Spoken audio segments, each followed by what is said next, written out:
Bonjour à toutes et à tous, c'est Curiosity alias Secretary, vous m'appelez comme vous voulez. On se retrouve aujourd'hui pour la présentation et l'explication un peu du fonctionnement de mon deck Cubi que je joue régulièrement contre Evals, mais que j'ai aussi joué en tournoi et je me suis fait exploser, c'est vraiment pas un deck de tournoi. Donc on va voir ça tout de suite. Alors, on va commencer par présenter les cartes. Donc la carte fusion du jeu, Trinité Nova Pourpre, le Seigneur Cubique des Ténèbres. Ensuite on a, pour invoquer le Trinité Nova Pourpre, le Seigneur Cubique des Ténèbres. La carte un peu casse-pied du jeu, Vidjam, la graine cubique qui est non destructible au combat.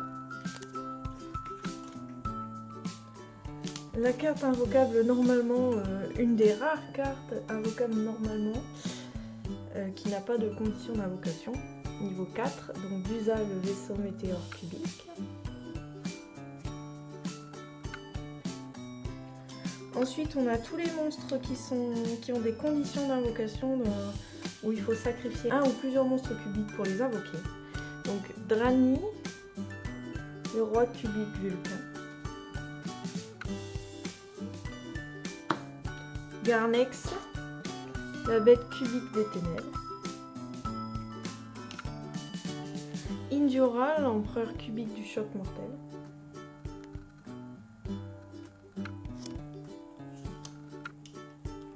Garodia, la bête cubique de l'épée.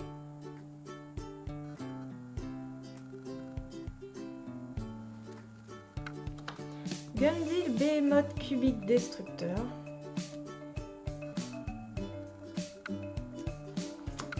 Géria, le roi cubique de la ruse.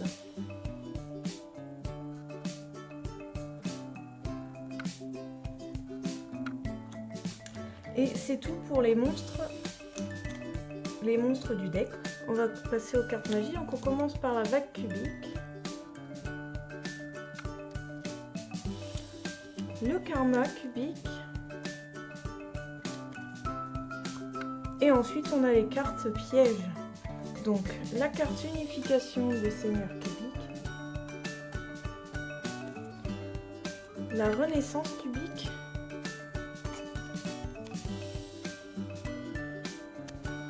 et mandala cubique.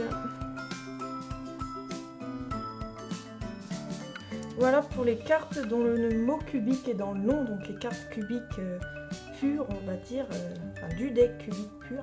Et ensuite, donc je vais vous montrer les cartes que moi j'ai rajoutées dedans ou que j'ai vu qui étaient conseillées à mettre dans le deck.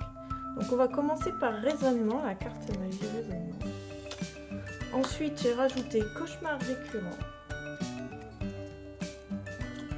Importante aussi, c'est objet de sacrifice inutile. Mégamorph qui peut être utile aussi. Portail de monstre qui a un peu le même effet que raisonnement. Et conscription de fusion. Donc ça c'est les cartes magiques que j'ai rajoutées au deck. Maintenant les cartes pièges, donc j'ai rajouté compétence de percée. La bouteille Raigeki.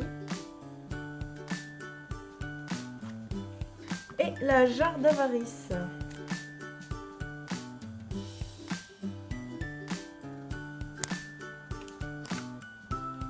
Et voilà pour les monstres et les cartes magie piège que j'ai mis dans mon deck. J'ai aussi ajouté un prêtre invocateur. Enfin, c'est conseillé d'ajouter un prêtre invocateur. Carte monstre qui n'est pas cubique du jeu, donc ça peut bloquer un peu parce que ça joue principalement cubique. Des cartes très logiques, donc c'est pas évident qu'elle soit vraiment utile en fait cette carte. Alors on va commencer avec le fonctionnement du jeu, du deck cubique en soi. À commencer par Trinité Nova Pourpre, le Seigneur cubique des ténèbres. Trinité c'est le monstre fusion du jeu. Donc on l'invoque en fusionnant Nova Pourpre, le Seigneur cubique des ténèbres en triple exemplaire. Et dans ce deck, donc pour faire la fusion, on utilise l'unification des seigneurs cubiques qui permet d'invoquer Trinité Nova Pourpre, le Seigneur Cubique des Ténèbres, avec les 3 cartes Nova Pourpre, le Seigneur Cubique des Ténèbres, en les ayant soit invoquées sur le terrain, soit dans notre main. Donc la carte qui s'invoque normalement, Dusa, le vaisseau cubique météore, qui est invocable normalement ou spécialement. Son effet, c'est qu'on peut envoyer une carte cubique depuis notre deck au cimetière.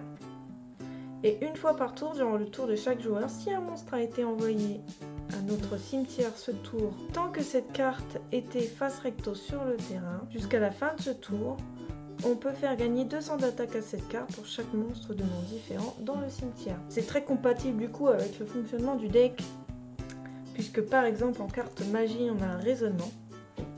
Raisonnement qui demande en fait à l'adversaire de déclarer un niveau de carte. Nous de notre côté, on dévoile les cartes du dessus du deck jusqu'à dévoiler un monstre invocable normalement. Si le monstre est du niveau déclaré par l'adversaire, on l'envoie au cimetière avec le reste des cartes dévoilées. Si le monstre n'est pas du niveau déclaré par l'adversaire, on l'invoque spécialement. Et donc le reste des cartes dévoilées va au cimetière quand même. Donc du coup, si par cet effet de carte, on invoque spécialement Dusa, le vaisseau cubique météore, et que avant ça, on a envoyé tous les autres monstres au cimetière, et bah Dusa va gagner beaucoup d'attaques. 200 par monstre différent dans le cimetière, ça peut monter vite. Ensuite, on a la conscription de fusion qui peut être intéressante comme carte magie, qui permet de révéler un monstre fusion de notre extra deck. On révèle donc Trinité Nova Pourpre pour aller récupérer un des matériels listés sur le monstre fusion depuis notre deck ou notre cimetière et l'ajouter donc à la main. Le reste de ce tour, on n'a donc pas le droit de l'invoquer ni d'activer ses effets. Intéressante aussi, tout comme raisonnement, portail de monstre. Donc, portail de monstre permet, en sacrifiant un monstre, de dévoiler les cartes du dessus du deck jusqu'à dévoiler un monstre qui est invocable normalement, opposable normalement. On l'invoque spécialement et on envoie les cartes dévoilées au cimetière. Donc ça ressemble un peu à raisonnement, sauf que là c'est pas avec l'interaction de l'adversaire, c'est juste en sacrifiant un monstre. Alors une carte importante aussi, c'est objet de sacrifice inutile qui va permettre d'envoyer une carte magie piège depuis notre deck au cimetière. À ce moment-là, avec objet de sacrifice inutile, on envoie, si je ne dis pas de bêtises, on envoie vague cubique au cimetière. Et l'effet de vague cubique, quand elle est au cimetière, peut la bannir ainsi qu'un nombre de notre choix de monstres cubiques, pas forcément de noms différents. On les bannit avec la carte vague cubique du cimetière et ça permet de placer autant de compteurs cubiques que de monstres bannis sur les monstres face recto contre eux. Donc s'il a par exemple 3 monstres face recto, on peut bannir 3 monstres avec vague cubique depuis notre cimetière et placer 3 compteurs cubiques sur les monstres de l'adversaire qui sont face recto. Donc les compteurs cubiques servent à annuler les effets des cartes et à les empêcher d'attaquer. Ensuite, Mégamorph qui peut donner un coup de pouce pour détruire les monstres de l'adversaire. Donc Mégamorph, tant que nos life points sont inférieurs à ceux de notre adversaire, l'attaque du monstre équipé devient le double de son attaque d'origine. Et inversement, tant que nos life points sont supérieurs à ceux de notre adversaire, l'attaque du monstre est divisée par 2. Très importante dans le deck, cauchemar récurrent, avec par exemple le raisonnement qui permet d'envoyer les cartes au cimetière, ainsi que les autres cartes qui permettent d'envoyer les cartes au cimetière, ou tout simplement les monstres qui ont été combattus et tués et envoyés au cimetière. Cauchemar récurrent va permettre d'aller récupérer 2 monstres ténèbres qui ont 0 de défense dans le cimetière et les ajouter à notre main. Donc les monstres qui ont 0 de défense dans le deck, il n'en manque pas. Quasiment tous les monstres, sauf Dusa, en fait tous les monstres sauf Dusa ont 0 de défense. Donc on peut aller récupérer tout ce qu'on veut dans le cimetière, mais le plus important, si par exemple avec raisonnement on a envoyé 2 Nova Pourpre, le Seigneur Cubique des Ténèbres au cimetière, on peut récupérer 2 matériaux de fusion, par exemple donc Nova Pourpre, le Seigneur Cubique des Ténèbres. Si on a le 3e dans la main, ça permet d'invoquer assez rapidement Trinité Nova Pourpre, le Seigneur Cubique des Ténèbres. Ou si on est vraiment ennuyé, qu'on a des problèmes pour se défendre et tout ça, on peut se servir de cauchemar récurrent pour aller chercher des Vijam, la graine cubique, dans le cimetière. Comme c'est un monstre non destructible au combat, on le met en position de défense et donc on peut tenir quelques tours de plus le temps de trouver une stratégie de jeu. Même si on n'a pas 15 000 dans ce deck là, je sais. Comme je viens de le dire, Vijam la graine cubique qui sert de défense car elle est non destructible au combat. 0 d'attaque, 0 de défense, on la met comme ça. Elle peut aussi passer en fait en mode magie si elle combat un monstre. Elle passe en carte magie, donc on la place dans notre zone magie et piège. Si elle a combattu, comme une magie continue. Si on le fait, on peut placer un compteur cubique sur le monstre de l'adversaire qu'on a combattu. Elle permet de placer un compteur cubique, elle passe en magie continue. Si cette carte est traitée comme une carte magie, continue par son effet. Durant notre main phase, on peut la réinvoquer spécialement depuis notre zone magie et piège et la remettre, donc si on veut, en défense, dans la zone monstre du plateau. Donc ensuite, Nova Pourpre, le seigneur cubique des ténèbres, donc le matériel de fusion pour invoquer Trinité Nova Pourpre, qui est très intéressante, très spéciale comme carte. Pour l'invoquer, il faut révéler 3 monstres cubiques depuis notre main de noms différents. Si on l'invoque et qu'on attaque l'adversaire, si on détruit son monstre, on peut faire une deuxième attaque, sachant qu'elle a 3000 d'attaque. C'est quand même très intéressant de réussir à l'invoquer. Donc ça permet soit de détruire des gros monstres de l'adversaire, soit aussi et surtout lui faire beaucoup de dégâts si ces monstres étaient en position d'attaque et qu'ils n'étaient pas puissants. Ensuite, une fois qu'elle a fait sa deuxième attaque et durant la end phase, qui est très, puissant, aussi gênant, c'est qu'on prend l'un comme l'autre 3000 de dégâts à la fin de leur tour, donc à la end phase. À la end phase, chaque joueur reçoit 3000 points de dommage. Ce qui est bien, c'est d'invoquer une carte d'extra deck, par exemple c'est super cuirassé, canon super cuirassé ferroviaire il me semble, qui demande 2 monstres de niveau 10. Si on arrive à invoquer 2 Nova Pourpre, pour éviter de prendre des 3000 points de dommage, on peut les sacrifier en main phase 2, il en faut 2 il me semble. On peut invoquer ces super cuirassé canon ferroviaire. 2 monstres niveau 10, Nova Pourpre ayant 10 étoiles, donc niveau 10. On sacrifie 2 Nova Pourpre et on invoque super cuirassé canon ferroviaire. Et son effet qui est quand même très intéressant. Une fois par tour, on peut détacher un matériel X6 et faire 2000 points de dommages à l'adversaire. Donc j'ai rajouté Bouteille Raigeki car justement Nova Pourpre peut faire 2 attaques. Et Trinité aussi, je vous montre ça tout de suite après. Donc, Bouteille Raigeki, au bout de 4 compteurs tonnerre, donc les compteurs tonnerre se posent sur la carte à chaque attaque d'un monstre que l'on contrôle. Donc au bout de 4, on met la bouteille Raigeki avec les compteurs au cimetière et on peut détruire tous les monstres contrôlés par notre adversaire. Voilà pourquoi j'ai mis bouteille Raigeki. Et donc avec Nova Pourpre qui fait 2 attaques et Trinité Nova Pourpre. Alors Trinité Nova Pourpre, le seigneur cubique des ténèbres, qui n'est ni ciblable ni destructible par les effets de carte de l'adversaire. Lorsque cette carte déclare une attaque, ses life points sont divisés par 2 et life points de l'adversaire. Si la carte détruit un monstre, on peut déclarer une deuxième attaque, donc comme Nova Pourpre, le seigneur cubique des ténèbres. Si on reçoit des dommages d'effet, on inflige des dommages à notre adversaire égaux aux dommages qu'on a reçus. Donc voilà pour Trinité Nova Pourpre. Donc à niveau 10 aussi, donc en fait si on a Trinité Nova Pourpre et qu'on arrive à réinvoquer Nova Pourpre, le seigneur cubique des ténèbres, on peut sacrifier aussi les deux et invoquer super cuirassé canon ferroviaire. Donc je ne sais pas si c'est intéressant, mais en tout cas c'est ce qu'on peut le faire. Donc vague cubique, en dehors de son effet qu'elle a au cimetière pour donc bannir des monstres et placer des compteurs cubiques sur les monstres de l'adversaire, on peut cibler un monstre cubique que l'on contrôle et un monstre face recto contrôlé par notre adversaire. Notre monstre ciblé gagne une attaque multiplié par 2 et le monstre de l'adversaire a son attaque divisée par 2. Je vous laisse imaginer si on cible Nova Pourpre, le seigneur cubique des ténèbres, qu'il attaque 2 fois à 6000. Un monstre avec ses points d'attaque divisés par 2 déjà, ça peut faire très mal. On a aussi Karma cubique, qui permet en fait, Karma cubique va permettre d'augmenter l'attaque d'un monstre. Donc on cible un monstre cubique. On envoie un nombre de notre choix de Vijam la graine cubique au cimetière depuis notre main ou le deck et le monstre gagne 800 d'attaque pour chaque Vijam la graine cubique envoyé au cimetière. Donc on peut en avoir maximum 3.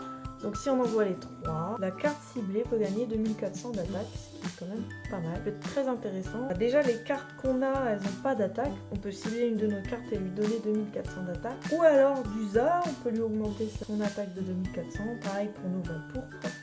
Imaginez si on combine vague cubique plus karma cubique sur Nova Pourpre, ça peut monter très haut. Donc durant le tour de notre adversaire, si Vijam la graine cubique est invoquée spécialement par l'effet d'un de nos monstres cubiques, on envoie cette carte au cimetière et si on le fait, on divise par 2 les life points de l'adversaire. Et on peut bannir cette carte depuis notre cimetière et ajouter un monstre cubique depuis notre deck à notre main. Avec objet de sacrifice inutile, si on utilise objet de sacrifice inutile pour envoyer karma cubique au cimetière, on peut ensuite bannir donc karma cubique et invoquer un monstre du deck, un monstre cubique depuis notre deck à notre main. Si par exemple il nous manque 1, 2, 3, 4. Si par exemple il nous manque un monstre, un des 3 Nova pour faire notre invocation fusion, ou qu'il manque un monstre pour invoquer Nova pour nous sauver ou quelque chose comme ça permet de se sortir d'une situation délicate et éventuellement d'invoquer Trinité Nova pour le Seigneur Cubique des Ténèbres, parce que vraiment le but de ce deck c'est d'invoquer Trinité Nova pour le Seigneur Cubique des Ténèbres. Oui, je sais, c'est un très long nom,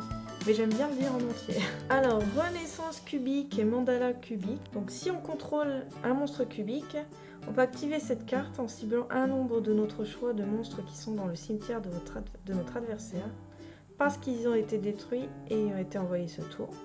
On les invoque spécialement sur le terrain de notre adversaire et chacun d'eux a une attaque égale à 0 et un compteur cubique passé sur eux. Et donc tant que l'adversaire contrôle un monstre qui a été invoqué de cette manière, cette carte reste sur le terrain. Une fois que le dernier de ces monstres a été détruit, cette carte quitte le terrain. Renaissance cubique, donc en cas d'attaque directe de l'adversaire, on cible le monstre attaquant, l'adversaire invoque spécialement autant de monstres du même nom que le monstre que possible depuis sa main, deck ou cimetière en position d'attaque, et aussi l'attaque du monstre ciblé et les monstres invoqués spécialement devient 0 et on place un compteur cubique sur ces monstres.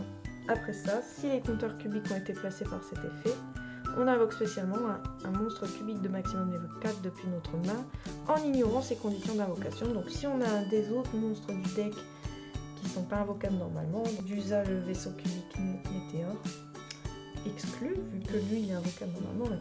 Les autres on peut les invoquer sans remplir leurs conditions d'invocation. C'est intéressant pour invoquer tous les autres monstres. C'est un peu moins intéressant pour Dusa vu qu'il n'a pas de conditions d'invocation. On peut le poser et l'invoquer spécialement ou normalement, peu importe, il n'y a pas de conditions, donc on fait son jeu. Voilà pour les deux cartes piège. Donc il y a unification des seigneurs cubiques en carte piège aussi, donc qui sert à invoquer par fusion un monstre fusion cubique, donc Trinité Nova depuis notre extra deck, en utilisant les monstres depuis notre main ou terrain comme des matériels de fusion. Si un monstre cubique face recto est détruit au combat ou quitte le terrain, on peut bannir cette carte depuis notre cimetière, donc il faut qu'elle soit au cimetière. Invoquer spécialement un monstre cubique de niveau 4 maximum depuis notre main ou deck, en ignorant ses conditions d'invocation, et si on le fait, il ne peut ni être détruit ni au combat ni par des effets de carte ce tour, donc c'est encore plus intéressant que Karma cubique.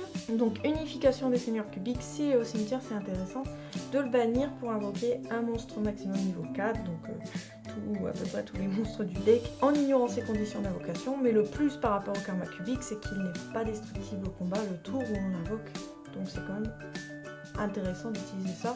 Pareil, en cas de sèche, on ne sait pas trop quoi faire, on peut utiliser objet de sacrifice inutile, envoyer unification des seigneurs cubiques au cimetière pour pouvoir invoquer, en bannissant unification des seigneurs cubiques, pouvoir invoquer un monstre cubique de maximum niveau 4. Le prêtre invocateur. Tant que cette carte est face recto sur le terrain, elle ne peut pas être sacrifiée. Si cette carte est invoquée normalement ou par flip, changez cette carte en position de défense. Une fois par tour, vous pouvez défausser une carte magie, invoquer spécialement un monstre de niveau 4 depuis votre deck, mais le monstre ne peut pas attaquer ce tour.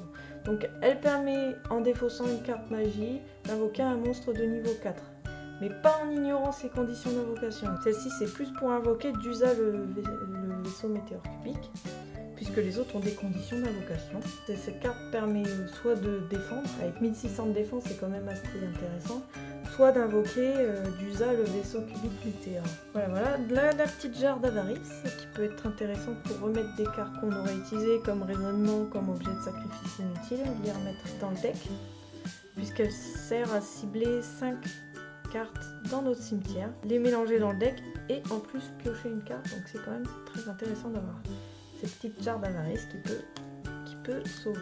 Compétence de percée qui va permettre d'annuler les effets d'un monstre contrôlé par notre adversaire en le ciblant. Donc ça dure un tour et elle a un effet au cimetière qui est le même. Le tour où cette carte a été envoyée au cimetière, on peut la bannir, puis cibler un monstre à effet face recto contrôlé par notre adversaire. Et jusqu'à la fin de ce tour, ces effets sont annulés. Donc on a fait le tour des cartes magie pièges et des principaux monstres. Donc maintenant je vais vous présenter le reste des monstres. Tous ces monstres qui ont des conditions d'invocation spéciales et des effets un peu particuliers dans le deck. On va commencer par Dragni, le roi cubique Vulcain. Alors Drani qui est comme tous les autres monstres que je vais vous présenter maintenant, non posable, non invocable spécialement, non invocable normalement. Il doit être invoqué spécialement depuis la main en envoyant 2 monstres cubiques que l'on contrôle au cimetière. Donc il faut d'abord contrôler les monstres cubiques. Ça va être à peu près cette condition là pour toutes les autres cartes que je vais vous présenter. Donc on envoie 2 monstres cubiques que l'on contrôle au cimetière.